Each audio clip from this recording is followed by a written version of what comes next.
sẹ́yìn náà ti gbọ́ tuntun tó jáde, ṣé ẹ ti gbọ́ tuntun tó tẹ̀ wá lọ́wọ́ gẹ́gẹ́ bí ìròyìn eléyìí tí ó tẹ̀ wá lọ́wọ́.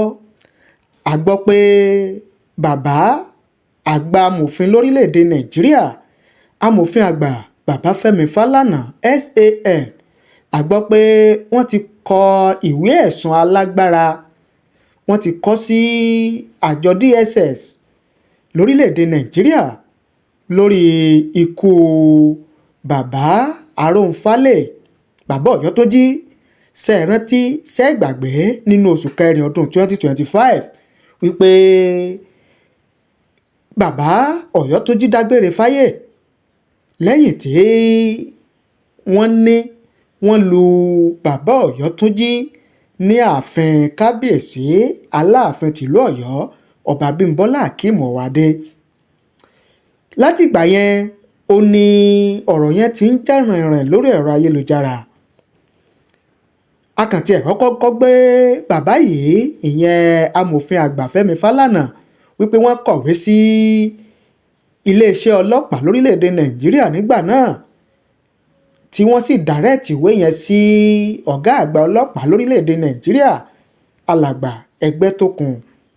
Ṣùgbọ́n tí a padà gbọ́ làbárè nípa ìwé tí bàbá Fẹ́mi Fálànà kọ yẹn, ó wá ń yani lẹ́nu, ó ń ṣe ní kàyéfì tó ní kálukú yìí ti ń sọ èrò àti òye tiwọn nípa bí àtúnṣe gbọ́ tí bàbá Fẹ́mi Fálànà pé abánú ti kọ ìwé míì o, ìwé ẹ̀sùn míì wọ́n ti kọ mọ́ kábíyèsí Aláàfin tìlú Ọ̀yọ́ lórí ikú bàbá Ọ̀yọ́tójí Arógunfálè tí wọ́n ní wọ́n nà ní ààfin kábíyèsí Aláàfin tìlú Ọ̀yọ́ nínú oṣù kẹrin ọdún 2025. Báwo ni ìwé ẹ̀sùn yẹn ṣe lọ? Kí ló wà nínú ìwé ẹ̀sùn yẹn?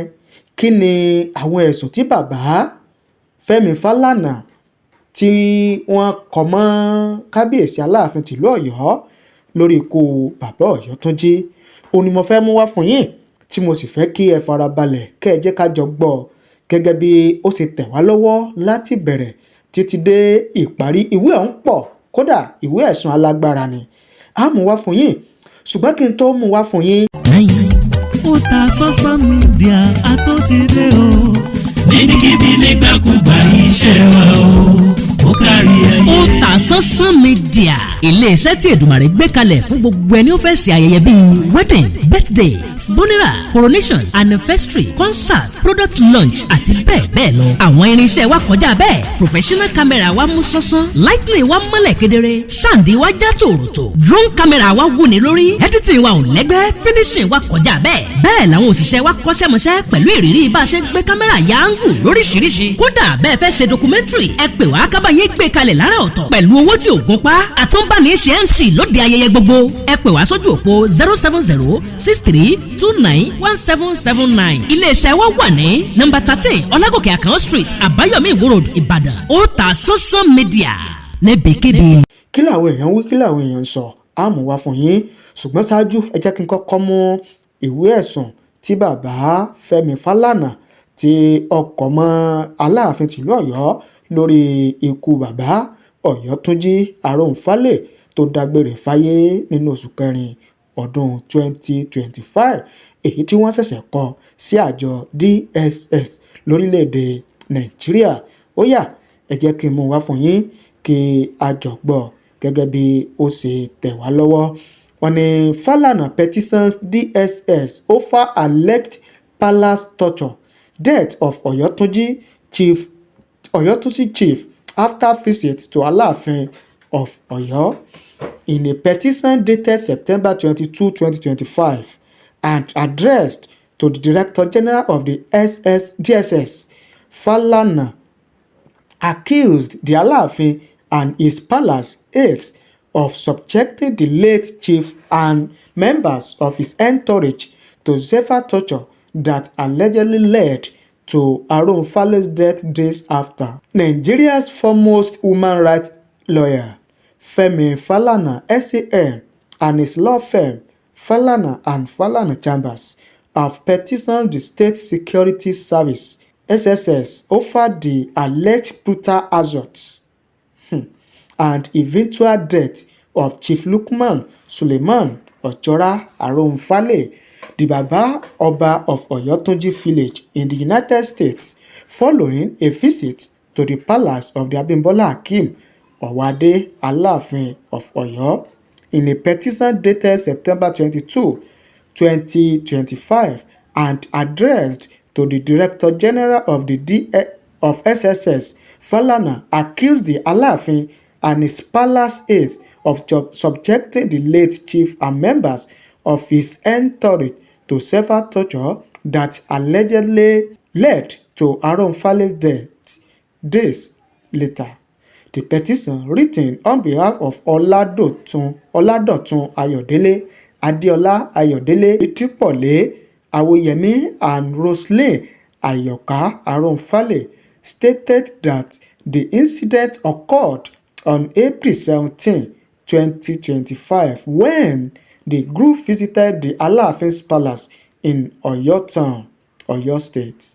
According to the lawyers, the visit was initially cordial until a disagreement arose over coronation practices in Oyotunji village, a Yoruba settlement domiciled in Sedan, South Carolina, United States.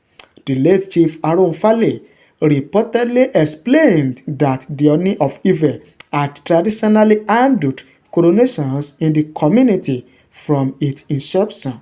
Falana alleged that the response enraged the Aláàfin, who reportedly accused the visitors of being liars, traitors, and spies sent to undermine him. Based on intelligence reports, the Inspector General of Police ordered a thorough investigation of the circumstances surrounding the untimely death of Mr. Babalola Aronfale, Baba Aronfale. Even though the police had concluded the investigation, the suspects have not been arrested and prosecuted for inflicting such brutal torture on our clients, which led to the untimely death of Chief Lukman Aronfale. In view of the foregoing, you will agree with us that the brutal torture meted out to the late Chief Lukman Aronfale and our clients by Aláàfin Owade and his palace thugs cannot be tolerated in a civilized society. The senior advocate said his clients were confident that the SS would handle the matter in its usual professional manner and urged the agency to conclude a fresh, thorough investigation with a view to prosecuting the suspect under the Criminal Code of Oyo State. However, we are confident that the Oyo State State Security Service will handle this case in its usual professional manner. We are therefore requesting that a thorough investigation be conducted by the State Security Service with a view to prosecuting the murder suspects under the Criminal Code of Oyo State. While anticipating your prompt action, please accept the assurances of our highest esteem, Falana added. Gẹ́gẹ́ bí ó sì tẹ̀ wá lọ́wọ́, òun náà ni ẹgbọ́ tí a mú wá fún yín yẹn gẹ́gẹ́ bí ìwé ẹ̀sùn tí bàbá ajàfẹ́tọ̀ọ́ ọmọnìyàn lórílẹ̀‐èdè Nàìjíríà amòfin àgbà Fẹ́mi Fálànà tí wọ́n kọ mọ́ kábíyèsí Aláàfin tìlú Ọ̀yọ́ lórí ikú bàbá ọba Ọ̀yọ́túnjí, ìyẹn bàbá Aronfale, eléyìí tí wọ́n kọ sí àjọ DSS lórílẹ̀‐èdè Nàìjíríà. Òun náà lẹ́gbọ́ tá a mú wá fún yín yẹn. Gbogbo fínnífínní yẹn náà ni wípé bàbá Fẹ́mi Fálànà wọ́n ń gbẹnu àwọn ẹbí àti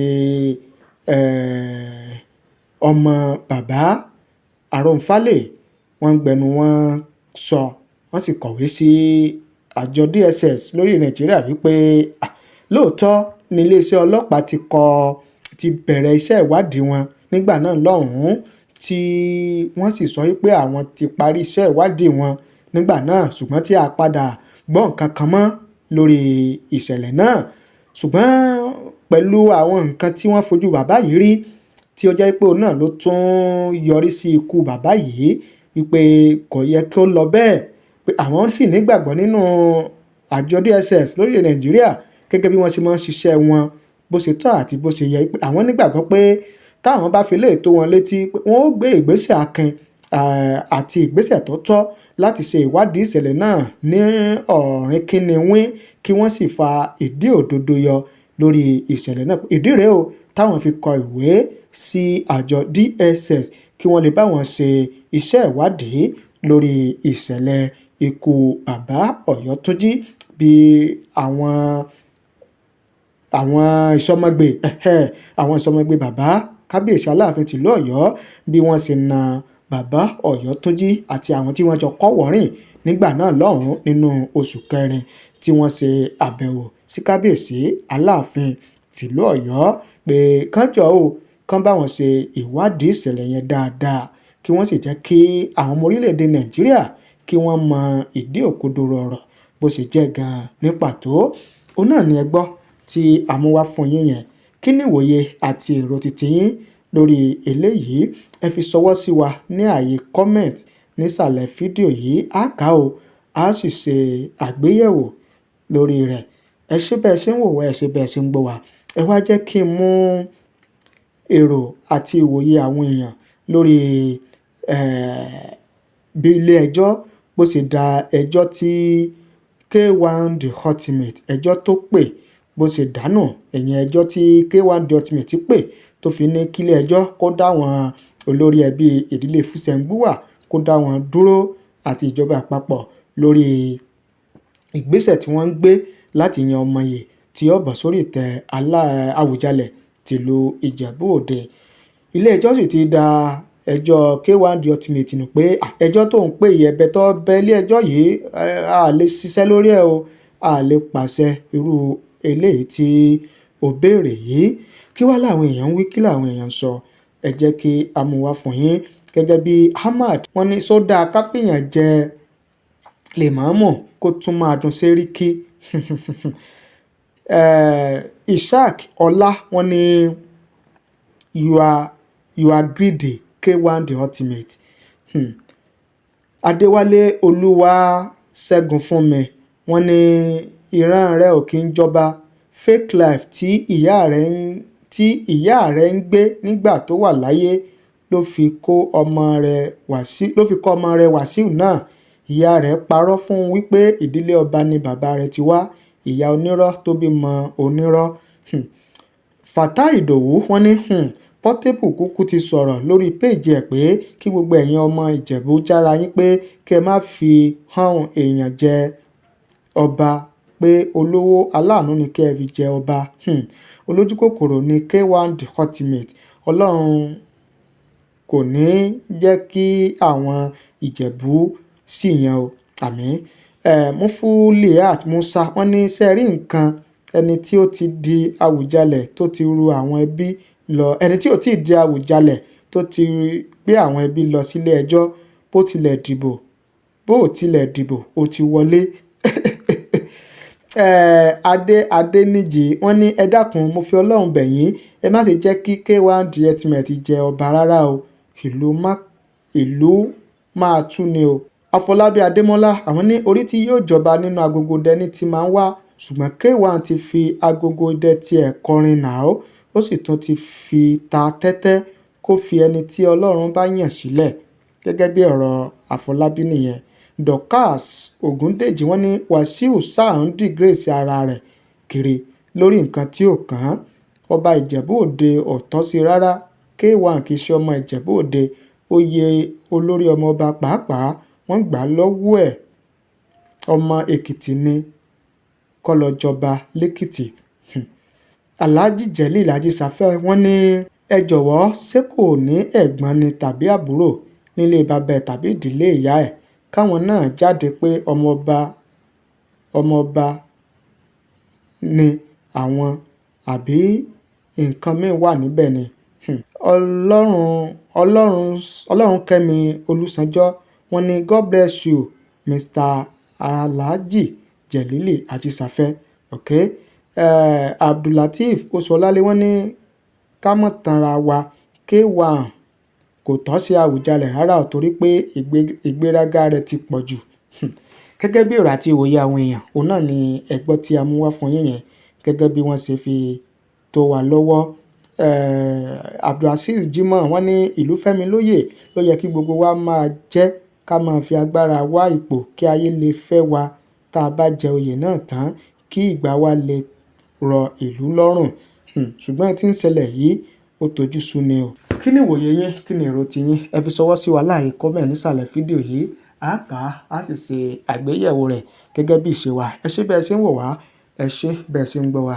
Kí ni èrò ti yín? Kí ni ìwòye ti yín nípa bí bàbá Fẹ́mi Fálànà bí ó ṣe kọ ìwé ẹ̀sùn míì sí àjọ DSS lórí ikú bàbá Ọ̀yọ́túnjí tí wọ́n sì fẹ̀sùn kan kábíyèsí Aláàfin tìlú Ọ̀yọ́? Ẹ fi ṣọwọ́ sí wa láàyè comment nísàlẹ̀ fídíò yìí. A kà ó, a sì ṣe àgbéyẹ̀wò rẹ̀. Thank you. God bless you. Mo kí gbogbo ojú tí wò mí ti ń gbọ́ mi jákèjádò orígun mẹ́rẹ̀ẹ̀rin àgbáyé. Orúkọ mi ni Ambassador Àkànfẹ́ Ìwò tí mo jẹ́ agbẹnusọ fún iléeṣẹ́ X2 Ultimate Herbal International Limited. Níléeṣẹ́ wa bí láti màmọ̀ dájú nǹkan kan tí eléyìnbó ń pè ní health is wealth, ìlera lọ́rọ̀. Kì í ṣàfẹnujẹ́ nìkan tá a bá ń gbọ́ ọ̀nì sétí torí gbogbo lọ́gbọ̀ àwọn èèyàn ni wọ́n ń kojú àìsàn tí a pè ní ìfúnpá gíga. Ìdí nìyí tí iléeṣẹ́ X2 Ultimate Herbal fi ṣètò oògùn ìfúnpá gíga fún ní powder àti ní olómi. Kò tán síbẹ̀, oògùn ìtọ̀ ṣúgà ó wà ní iléeṣẹ́ X2 Ultimate Herbal International Limited ní powder àti ní olómi. Òun náà lẹ̀ ń wò yìí. Oògùn ọ̀pẹ́ ẹ̀yìn wà tí a ti ṣe lọ́jọ̀ fún ẹni tó bá ń kojú ọ̀pẹ́ ẹ̀yìn torí gẹ́gẹ́ bí ìṣòro. Iléeṣẹ́ wa níbí ní oògùn ẹ̀ tó lè bá wọn tán rẹ̀ lójú ọgbọ́n.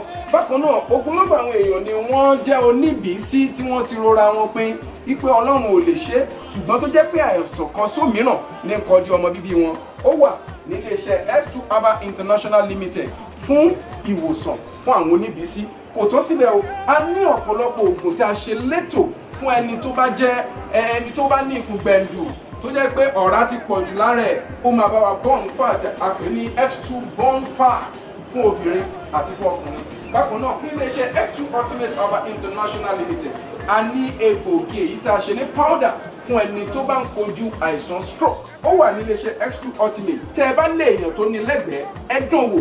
Ìjọba lù lóǹtẹ̀ fún lílò torí pé ojú dání. Kò tó síbẹ̀ o, ogunlọ́gọ̀ àwọn èèyàn ni wọ́n máa ń fi ìlera wọn ṣeré nípa ètò ẹ̀jẹ̀ lára. Iléeṣẹ́ X2 ti ṣètò X2 blood tonic, èyí tó jẹ́ oògùn tó lè pèsè ẹ̀jẹ̀ sára. Powder ló wà, a sì tún ní olómi. Káàkiri ni wọ́n ti mọ̀ wá nílẹ̀ yìí jákèjádò àgbáyé. Kò sí onírúurú àìsàn tàbí àrùn tẹ́ lè máa kojú tí a ní oògùn rẹ̀, egbòogi ẹ̀ tá a ti ṣe lẹ́jọ̀. Gbọ́ mi, ìjẹ́wọ́ tiẹ̀ ń làkàkà nípa ọgbẹ́ inú. Ọ̀pọ̀lọpọ̀ obìnrin ni wọ́n ń làkàkà nípa fibroid, èyí tá a mọ̀ sí oyún ìju, ikùn rẹ̀ bẹ́lú yìí. Wọ́n á máa rò bóyá máa tó bí ni, kò ní bí. Ogunlọ́gọ̀ èèyàn lọ́jà ti náwó lé lórí tí fibroid yìí wọ́n ti gbáwọn èèyàn nítorí ẹ̀. Àìrìn jìnnà láìra bukẹ́ ọ̀kẹ́rẹ́ o. Iléeṣẹ́ wa X2 Ultimate Herbal International Limited wà ní number 30 Olúyọ̀lé Shopping Complex, New Garage Ìbàdàn. Àtẹ̀ka wa tó wà ní Assurant Royal Plaza, Asunlẹ̀ Ìbàdàn. Ẹ pè wá láti request fún èyíkéyìí product wa tẹ́ bá fẹ́. 079 0153 tàbí 0806 4000 204.